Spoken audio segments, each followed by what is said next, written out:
So they find Thailand is the best place in the world. So what do? They're going to go to Thailand, they're going to get it better, cheaper. They're going to bring it into the United States, they're going to introduce it, they're going to pull the rug out from under the guy in Seattle that's been working on this for 5 or 6 years. End of story, right? Goes out of business.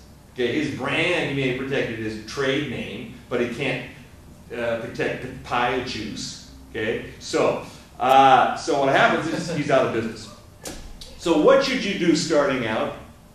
You should make sure first and foremost, not worrying about intellectual property rights or protecting trademarks or anything else, make sure you go to the best place in the world to have your product made.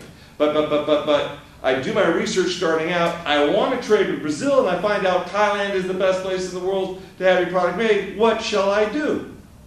Well, I guess you got two options. One is import the goods from Thailand, distribute in the United States, get rich, and visit Brazil as often as you like. Plan A? Yeah? Okay. Plan B is find out why Thailand is the best place in the world to have your product made. Then take that information to the Brazilians and say, we can start this business, and we can start here in Brazil. But Thailand's better. And we've got a couple of years. It takes time for people to steal our ideas, but if they do, if we haven't gotten the same as Thailand within a couple of years, we'll lose business to Thailand. So we have to change things there in Brazil. So what you're saying is, plan B is to change Brazil. Which do you think is easier? Go to the best place or change Brazil? First option's best, okay? Option B does happen. In Seattle up into the mid-'80s, we had a tremendous small business garment trade going on. Huge, fantastic amounts of money, fantastic employment, and what happened was Nixon went to China in the early 70s and said, the way we're going to beat the communists is we're going to trade with them, and then they'll go capitalist, and then they'll give up communism, and they'll be a great trading partner for us, and that'll be peace through trade. Great idea. So they do it, and it works out perfect. Peace through trade. Problem is we got a lot of trade. Problem is we got a lot of inexpensive clothes coming into the United States, and, well, problem for who? Problem with people in the Carolinas. So the people in the Carolinas say we got to stop this. In 1985 or so, they ran through stuff through Congress that said no more Chinese garments without tremendous duties and restrictions. Well, it wasn't duties, it was quotas, restrictions on how much could come in. So that kind of killed all that off. And where we used to have dozens, if not hundreds of these companies in Seattle, now we got maybe one or two left. Okay, so that's what happened there. But at the same time, do you remember we needed to invade a country called Grenada in the early 80s? Do you remember this? Yeah. Okay, we won that one, and quickly, I might add.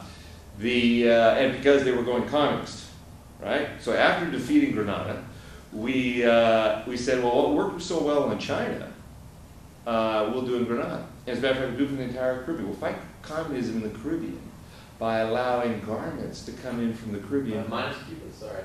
Minus Cuba, you're correct. Except for Cuba. We'll allow the garments to come in with no restrictions, no duty. Wasn't that wonderful? Now, there's only a slight problem with that offer to the Caribbean. Caribbeans don't make any garments. So, it's an empty gesture. But hey, that's why the people in Carolina went along with it. Yeah, they don't make any anyway. So we'll say, you can send all you want to us. You don't have any, but that's okay. It's the thought that counts. Well, the problem with making that offer is the Fujianese and the Cantonese managers in China that were actually managing the production of those goods in Fujian, in Guangzhou, and South China, they pulled up stakes and moved to the Caribbean and organized indigenous labor into more productive pursuits and started shipping in from the Caribbean. That's why you'll see coach bags out of Honduras. That's why you'll see more and more coming out of there. So, in fact, the skill set did move there, and it did become the place. So they're going to have to somehow stop that again. But oh well. So, getting Brazil, changing Brazil can and that does happen as well. So let's not cut that off. All right, now back to the intellectual property rights, stealing your idea. As you sell your products, you sell more and more.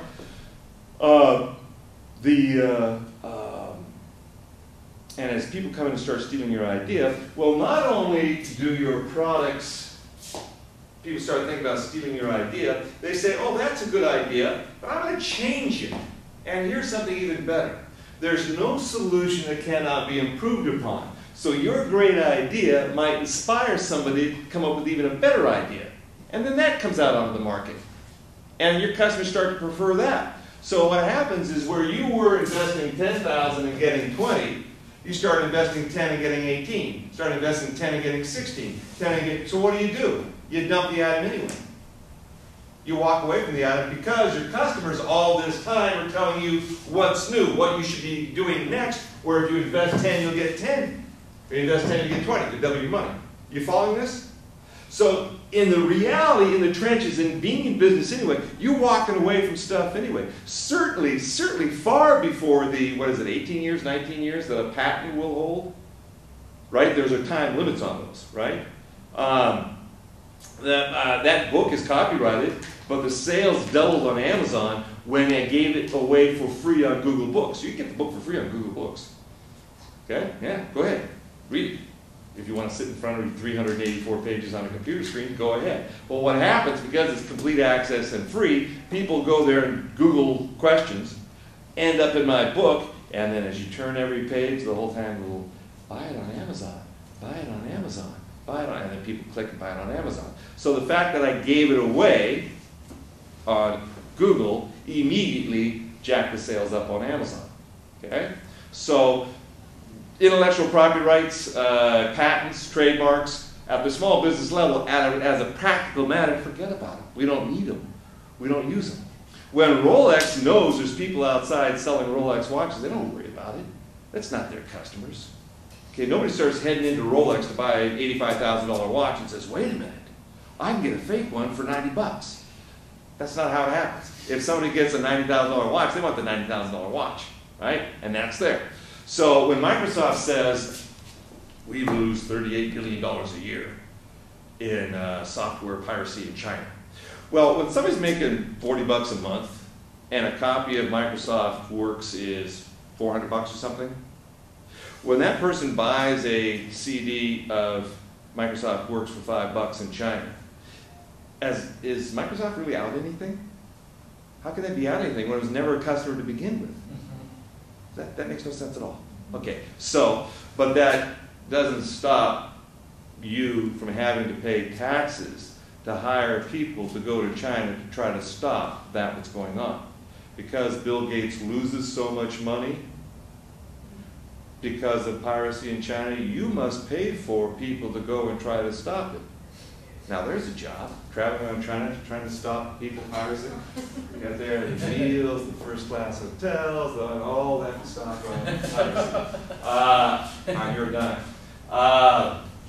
Okay, so when I go into this topic again, when we talk about design and everything else later in the course, I'm going to reapproach it from the point of view of a patent attorney who concurs with everything I say. But his reasoning is at the legal level and all sorts of other, practicing law level, so I'll tell you about that. So I just gave you from the small business level why we never protect our ideas at the small business level. We don't care. We're not protecting anything. As we get enough business, we're already dropping the item, moving into other things that are more profitable anyway. Why would we want to protect it? And I'm in the business to make things and sell things, not to sit in court.